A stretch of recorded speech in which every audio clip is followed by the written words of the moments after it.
اساتذہ آج سفر کرنا چاہتے ہیں غفلت سے خوف الہی تک کا. غافل شخص کون ہوتا ہے اور غفلت کیوں پاک زندگی گزارنے کے لیے ایک ہرڈل ہے؟ نارملی اگر فزیکل کنڈیشن کو دیکھیں تو یہ بات زیادہ اچھے طریقے سے سمجھ آ سکتی ہے.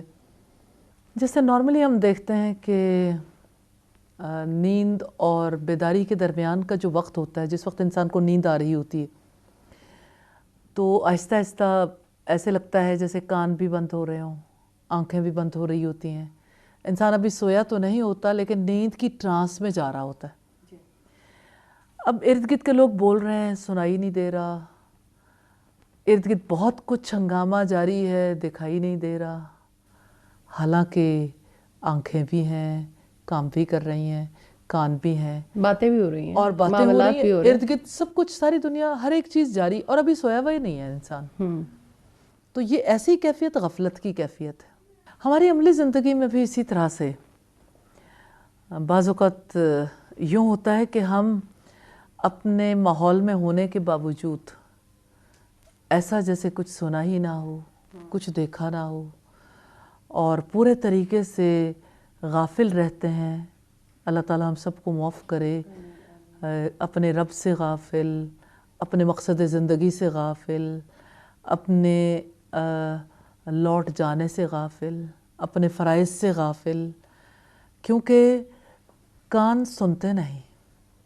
کوئی نصیحت کرنا چاہے تو کان سنتے نہیں، آنکھیں دیکھنے کے باوجود دیکھتی نہیں، آنکھیں دیکھنے کے باوجود دیکھتی نہیں، اور زبان بول سکنے کے باوجود صحیح بولتی نہیں. جیسے قرآن حکیم میں آتا ہے نا، صم بکم عمی فہم لا یرجعون، کہ وہ بہرے ہیں، گونگے ہیں، اندھے ہیں، اب وہ نہیں لوٹیں گے. سر یہ جو آپ نے مثال دی ہے بڑی خوبصورت مثال ہے. شاید غفلت کو اس سے سمجھنا بہت آسان ہے. یہ جو آپ نے نیند کی مثال دی، مجھے یاد ہے کہ ایک دفعہ میری کوئی سرجری ہو رہی تھی تو مجھے انستھیزیا دیا جا رہا تھا. میرے ارد گرد لوگ بول رہے تھے، میں کچھ بھی کرنا چاہتی تھی، لیکن وہ تھوڑی سی نیند سے آگے کی سٹیج ہوتی ہے جس میں اچانک آپ کی ایکٹیو باڈی کو سلا دیا جاتا ہے.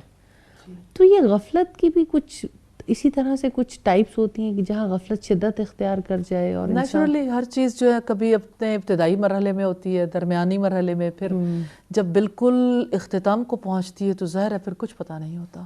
کیا ایک صرف دنیا دار یا دنیا سے محبت رکھنے والا شخص غافل ہو سکتا ہے، یا ایمان والا شخص بھی ایک لمحے کے لیے غافل ہوا اور چڑھا شیطان کے ہاتھ اور یہی والی حالت ہو گئی؟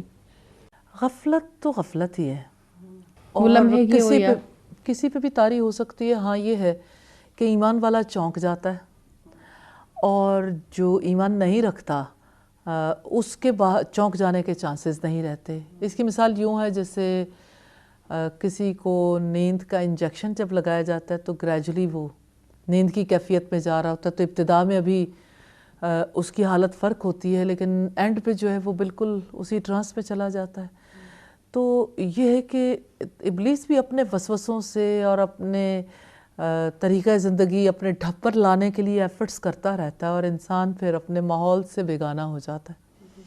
پہلی بات، پہلا کام اس کا یہ ہوتا ہے کہ انسان اپنے رب کو بھول جائے. غفلت میں غافل اپنے رب سے، اور اس کے لیے اس کے بڑے ٹولز ہیں. مثال کے طور پر جیسے میوزک غفلت میں مبتلا کرتا ہے، اور اسی طرح سے جیسے نشہ انسان کو غافل کر دیتا ہے، اسی لیے نشہ حرام ہے، اسی لیے میوزک حرام ہے. لیکن اس کے علاوہ کچھ ایسی چیزیں بھی ہیں جن کو کوئی حرام نہیں سمجھتا، اپنے لیے سب نے جائز قرار دے رکھا ہے. مثال کے طور پر لا یعنی فضول گفتگو اور بے مقصد قسم کی مصروفیات، اور اسی طرح سے جیسے ایسی موویز، ڈراماز یا ایسی سٹوریز جن کی وجہ سے انسان کو یعنی اللہ تعالیٰ کی یاد دل میں نہیں رہتی، انسان کا ذہن کہیں اور مصروف ہو جاتا ہے. تو یہ مصروفیات انسان کو غافل کر دیتی ہیں.